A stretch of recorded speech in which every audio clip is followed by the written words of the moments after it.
Kaya iisa-isahin natin sila. Ayan. Isa ka rin ba sa mga tao na... This one guys, ganyan ang kanyang itsura. So kapag suot mo to, ayan, para kang princess. Hi everyone! Welcome back to my YouTube channel guys. Again, it's me, Crazy Tess. Kumusta na kayong lahat? Kumusta kayo amin mga gold hunters, mga gold lovers, gold investors, and of course sa mga gustong mag-reseller ng gold. Another video na naman tayo tungkol sa gold. And for today's video guys, this one is one of the most highly requested video. And this is all about my 21K gold collection. Kokonti lang yung 21K gold collection ko, kaya iisa-isahin natin sila. Ayan. Isa ka rin ba sa mga tao na mahilig sa 21K guys? Ayan, i-comment nyo nga dyan sa baba. Before natin ipakita yung mga 21K na gold collection ko guys, ayan, sagutin muna natin yung tanong na ano nga ba yung 21K na sinasabi mo, Miss Tess? Ayan, or bakit nga ba ang daming nagkakagusto sa 21K na alahas? Ayan, wag na nating patagalin pa. Let's get into the video everyone. Kung ano nga ba yung 21 karat gold na tinatawag. So, yung 21 karat gold na tinatawag, guys, ay meron siyang hallmark na 875 or meron siyang 87.5% na content ng gold. So, yung 21 karat gold, guys, ay napakadilaw nito. Mostly, ang mga gumagamit nito, guys, ay mga taga Middle East. Ayan, talagang gustong-gusto kasi nila, the higher the content of the gold, mas bongga. Ganun doon. Ayan. So, dito sa atin, hindi masyadong gusto ng mga tao yung 21K gold kasi nga, sobrang dilaw. Sasabihan kang, may hepa ka, te? Ayan, tsaka pagkakamalan kang naglalakad na ponsya. Pero of course, guys, may mga tao talaga na mahilig sa madilaw na mga alahas, especially yung mga medyo morena na mga tao, sila yung mahilig sa yellow gold. Ayan, at para naman sa mga mapuputing tao, sila naman yung mga mahilig sa white gold. So, ayan guys, yung 21 karat, tandaan ninyo na napakagandang klase din ito ng alahas, napakataas ng kanyang sangla, at of course, merong variety, super wide variety na mga maharlikang disenyo itong 21K na mga alahas. Sagutin naman natin yung tanong na bakit nga bang daming nagkakagusto sa 21 karat gold? Personally, gusto ko din ng 21 karat gold kasi nga, dahil number 1, napakaganda ng mga designs. Number 2, mataas talaga yung sangla. Konti lang yung pagitan niya per gramo ng 18K, pero kapag isinangla mo siya or ibinenta mo siya sa tao, talagang malayong mas mataas gap nila at mas mataas din ang benta mo ito sa ibang tao. Ayan. Hindi man nila sinusuot ito, pero for sure, tinatago nila yan. Kasi mostly sa mga 21K guys, ay bonggacious ang itsura. May mga dainty pieces ako ditong ipapakita sa inyo mamaya. Ipapakita ko na sa inyo yung mga collection ko ng 21K. Number 1 guys na ipapakita ko sa inyo is itong ating necklace. Okay, let's go. This one guys, ganyan ang kanyang itsura. Very, parang minimalist tignan pag yung rope chain. Pero pag dito sa pendant, ayan, talagang, ito lang yung, as you can see, nakikita nyo siya yung center of attraction or yung focal point kapag suot nyo siya. Ayan. Maganda to guys, very simple. Ayan, very mahinhing tignan. Ayan, cute siya. So, this one, 24 inches. And this one naman is around, 3 grams yata. Basta in total ang alam ko nito is 9 to 10 grams na siya. Ayan.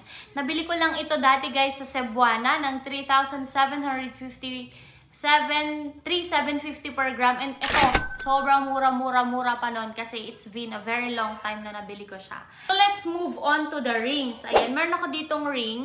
Ito siya guys, oh. This one. Ayan, kita ba? Ayan. This one is nabili ko siya sa Subasta online, yung mga nagla-live selling. And hindi ko na matandaan kung magkano yung per gram. Ayan. Tinatamad kasi ako guys maglabas ng mga resibo kasi ang dami-daming resibo, ang hirap magkalkal. Ayan. And then, so ayan siya. Ganyan siya kapag sinuot. Very cute. Ayan. Ang ganda. Hindi siya cute actually. Parang medyo bold din siya tignan. Pero maganda talaga siya. Yun nga lang, medyo tumaba yung mga kamay ko because of my pregnancy. Alam niyo na. So ayan. Itong item na to guys, hindi ko pa siya sinusuot. I think Sinuot ko lang siya nung time na kabibili lang dahil syempre isusukat mo siya, check mo lang, ganyan. Pero yung pang everyday use, hindi guys, hindi ko siya sinusuot. Lahat ng 21K ko dito ay hindi ko talaga sila sinusuot. Ayan. Let's move on to the next. Ayan. Ito, this is around 6 to 7 grams. Ayan, 6 or 7 grams. And this one is a very centerpiece or statement siya. Statement ring. Ayan. Very maganda. Very shala at very bongga. Diacut yung kanyang design dyan, kaya kumikintab, kumikinang-kinang. Ayan siya. Ayan, sinuot ko na to guys sa, I think sa pagla-live selling ko dati. Ayan, nasuot ko na siya. Para naman medyo, ano naman tayo, diba? Parang medyo mukhang madam. So, diba? Kahit na hindi naman. But this one guys is very, very beautiful. Ang ganda niya talaga. Ayan, ang bili ko sa kanya is 3,850 per gram. So, one day before tumaas ang ginto noon sa recto guys, ay, ayan, binili ko na siya. Buti na lang nabili ko siya. Ito ang mura ng kuha ko dito. Ayan. I think this one is 3,250 yata. 3,250 because subasta ko to nabili. Actually, laki-laki nito. This is size 10 or 11 yata. Pero dahil mataba nga ako noon, dahil sa pagbubuntis ko, ayan, binili ko pa rin siya. And meron siyang two-tone na color. Meron siyang white gold and then yellow gold yan. Medyo maluwag siya actually, pero pag ginagamit ko, tinitape ko na lang dito sa likod. And this is also statement piece. Maganda siya. And this is also 21K. Let's move on sa ating mga hikaw naman na 21K. So, I have 1, 2, 3, 4 lang na 21K. And etong dalawa dito nakita nyo na. This one, oh. Itong mga rectangle na mga hikaw. Ayan siya. This is two-tone din siya. Meron siyang white gold and then yellow gold. Ayan siya. Maganda din to guys kapag nakasuot. Hindi ko na siya isusuot ha. Kasi nakita nyo na to sa isang vlog ko dati. Ayan. Pero sa mga hindi pa nakakita, ayan. Pero maganda din to. Very makinang. Lahat ng 21K kasi is very makinang sila. Talagang nakaka-catch sila ng attention. Another hikaw is this one guys. Oh, this is heart na diacut. Ito sobrang kinang talaga nito. Lalo pag natatapat sa ilaw. Ayan, heart siya, minimal lang siya, very cute, and pwede siya pang everyday use. Kahit 21K siya, pwede pang everyday use. Kasi nung kabibili ko pa lang nito guys, lagi ko siyang sinusuot. Ayan, ngayon lang na medyo naglaylo na ako kasi alam niyo naman, buhay may anak, buhay may pamilya, lalo't meron akong infant pa. So yun, hindi na ako talaga masyadong umaaura. Next is ito, nabili ko din siya sa subasta. This one is hoop earring. Ayan, ang cute ng hoop na to. This one, oh. Ayan. Na-vlog ko yan dati na mayroon siyang problema.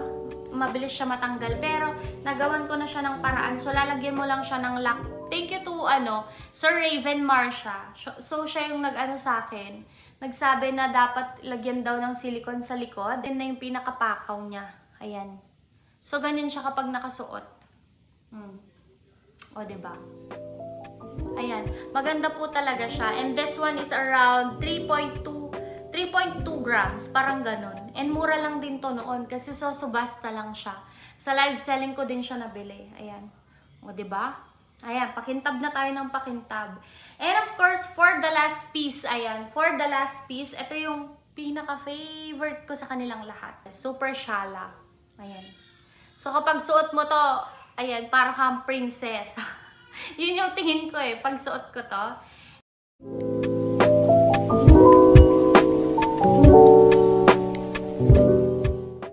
Ayun na nga guys, yun lang lahat ng mga 21K collection ko. And I'm looking forward na makabili pa ako in the future ng mga 21K kasi nga maganda talaga sila. At the same time, magandang investment kasi mataas talaga yung kanyang value sa market. Hey guys, kung nagustuhan nyo ang video na ito guys, ayan, mag-subscribe na kayo dito. Pindutin mo lang yung subscribe button and of course, pindutin mo din yung notification bell para lagi kayong updated sa lahat ng mga videos ko. Again, it's me, Crazy Tess.